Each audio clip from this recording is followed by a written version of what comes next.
Hello, good afternoon guys. Another day, another vlog po tayo. So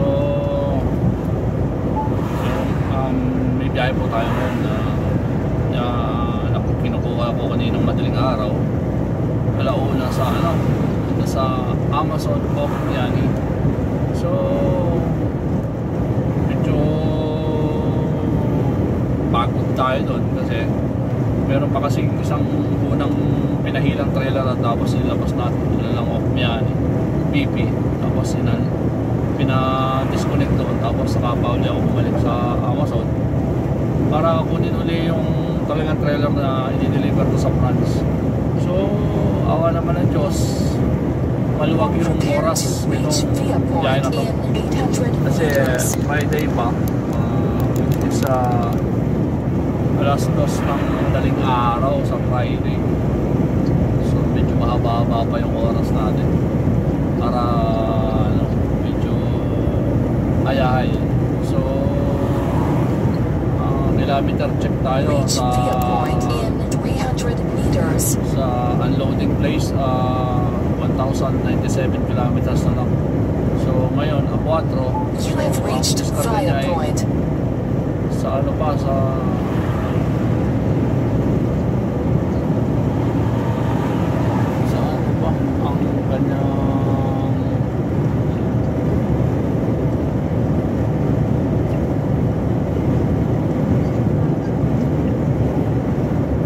drive more than 10 kilometers.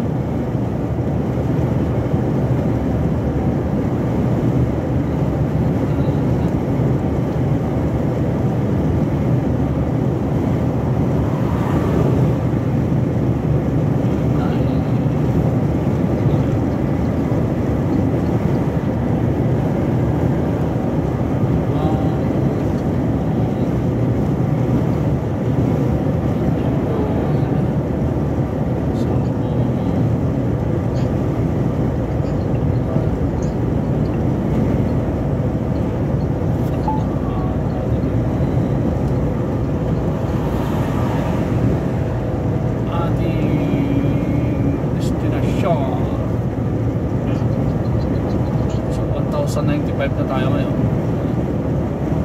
So konting update lang po tayo. So sa mga bagong tracking dito sa sa yung a piece of advice lang po sa So kasi ako dumaan din kasi ako sa panahon na nahirapan ako sa navigation, which is talagang kung hindi mo kasi seryosohin at hindi mo rin pag-aaralan ng maayos yung sa navigation, talagang darating talaga nung magkakaligaw-ligaw ka kasi talaga mahirap talagang yung i-memorize yung karsada dito sa kasi lalo na kung palabas ka na, punta ka ng ibang Schengen country, kasi iba-iba na yung iba-iba yung mga daan. Meron pang mga katulad ng mga dalawang kumpanyang pinanggalingan tsaka itong kasalukuyan, yung una tsaka itong kasalukuyan, meron silang mga route plan na binibigay, which is kung may analysis, kung hindi mo masusunod, hindi naman talaga mape-perfect natin na masusunod yun, pero at least makasunod tayo dun sa mga route plan nila para maiwasan natin yung hindi natin inaasahang mga deduction, which kung minsan hindi nila may paliwanag, pero parang yun din na rin yun yung nila na hindi lang nila masabi na doon tayo kinakaltasan dahil sa hindi natin pagsunod sa kanila o may mga violation, which is kung sa labas ng Poland yung mga violation na yan, yung mga camera minsan 2-3 buwan na hindi pa siya pumapasok sa system ng kumpanya. So ang gagawin, pag pumasok yun, pagdating ng sweldo, syempre ikakat sa atin ng kumpanya yun. So ang ko lang sa mga sana pag-aralan natin mabuti yung yung navigation. May mga kumpanyang nagpo-provide ng navigation, meron namang wala. na kailangan bumili ng sarili mong navigation, which is talagang nangyayari. So sa mga pwede naman tayo humingi ng tulong sa mga kapwa natin kasamahan na sa kumpanyang mapuntahan natin na hingi tayo ng tulong, which kung minsan may mga tayong mga kasama na matataas na hindi natin maiwasan na ayaw magturo. So hanap lang tayo ng mga talagang totoong mga kababayan natin na tutulong sa atin, o kaya kahit ibang lahi na tuturo sa atin at magbibigay ng advice na ganito, ganon. So ito sa ngayon, yung ginagamit kong yung naririnig nyo kanina nagsasalita, yun yung navigation ko na nabili ko sa Allegro, which is ang niya, system niya yung iGo Primo.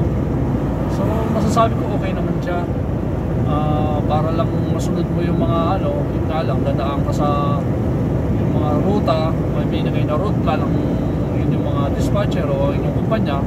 So magtyaga lang tayo na himayin natin dun sa Google Map, then kunin natin yung mga coordinates, tapos ipin natin ang ipin sa kanya para pag umiyahe tayo, kung minsan hindi natin talaga maliliwasan, kung minsan siya restricted siya, hahanapan ka naman ng iGo Primo ng nadadaanan na ayon dun sa setting ng iyong parameters. So lagyan natin ng pin para hindi tayo mawala. Lagyan mo ng 3, 4. So ngayon itong ruta ko, Poland to France, sa tulong naman ng aking kasamahan dati sa isang unang kumpanya, at sinasaluduhan kita, Mr. Jaime Tulod Jr. Saludo ko sa iyo sa galing mo sa salamat sa tulong mo sa pagbibigay sa akin ng mga pin na pin location. Kunin natin yun, ipin natin sa ating navigation na pan-track, at siya na ayos na yung navigation ng truck natin kung saan tayo dadaan. So para hindi tayo lumis at makasunod tayo sa nire-require ng ating mga dispatcher at ng kumpanya. So yun lang yung piece of advice na masasabi ko sa mga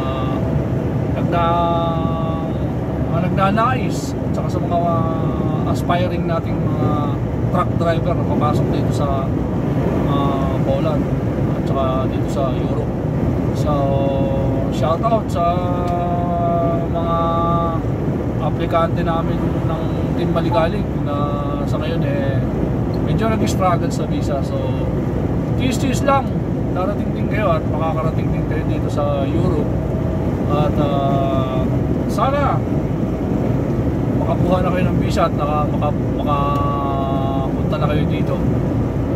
So kung meron namang po kayong mga nais malaman na kung inyong pagtitiwalaan, kahit bago lang ako rito, na sa tingin ko naman may konti na rin akong kalaman, at sa tulong ni Team Maligalig at Boss Rafael, pwede naman tayo magtanong sa kanya. Naman siya, open naman siya, tulong na tayo, basta magtiwala lang at samahan natin ang sipag at dasal. So sa inyong lahat, magbuhay po tayo Pinoy Europe Truckers. Shoutout po sa inyo lahat, sa ating mga kasamahan, mga member. Salamat. Sa muli.